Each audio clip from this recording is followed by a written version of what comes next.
sourire. Même si tu n'as pas les mots, garde le sourire.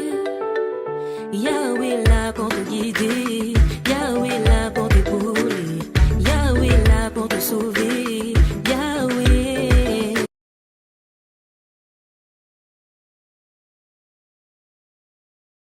Maintenant, parlons de sa naissance. Sa naissance a été annoncée des décennies avant, plusieurs décennies avant par le prophète Isaïe. Lisons ensemble la Bible en Isaïe 7 et au verset 14. La parole nous dit: c'est pourquoi le Seigneur lui-même vous donnera un signe. Voici, la Vierge deviendra enceinte, elle enfantera un fils et elle lui donnera le nom d'Emmanuel. Regardons aussi en Isaïe chapitre 9 et le verset 5 qui nous dit: car un enfant nous est né, un fils nous est donné, et la domination reposera sur son épaule. On l'appellera admirable, conseiller, Dieu puissant, Père éternel, prince de la paix.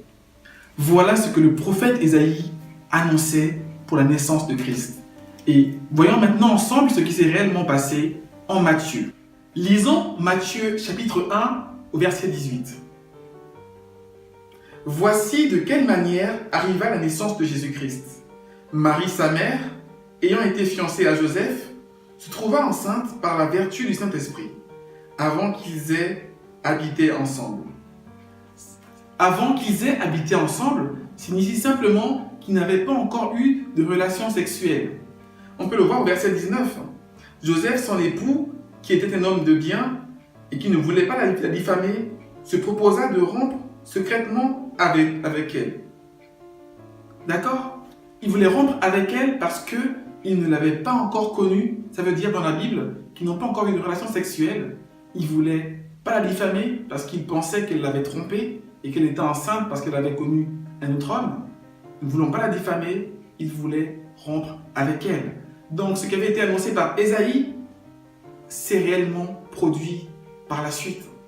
La naissance de Jésus-Christ avait été annoncée des décennies à l'avance.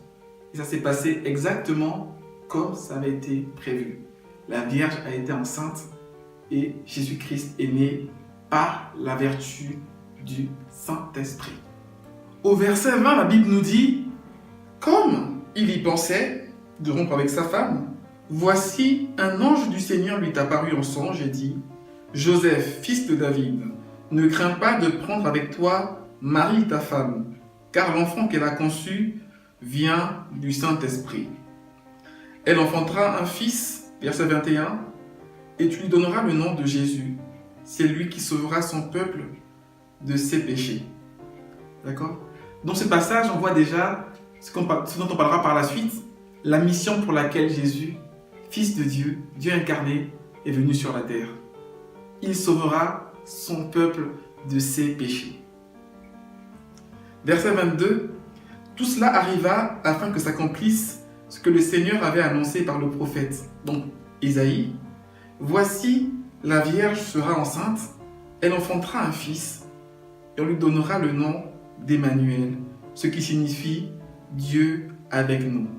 Même son nom définit sa nature. Emmanuel qui signifie Dieu avec nous. Voilà pour la naissance de Jésus. Merci Bros and Sis, merci Friends d'avoir regardé cette vidéo. N'hésitez pas à la partager au max. Tout le monde a besoin de savoir ce que Dieu a à dire aux hommes au travers de sa parole, la Bible.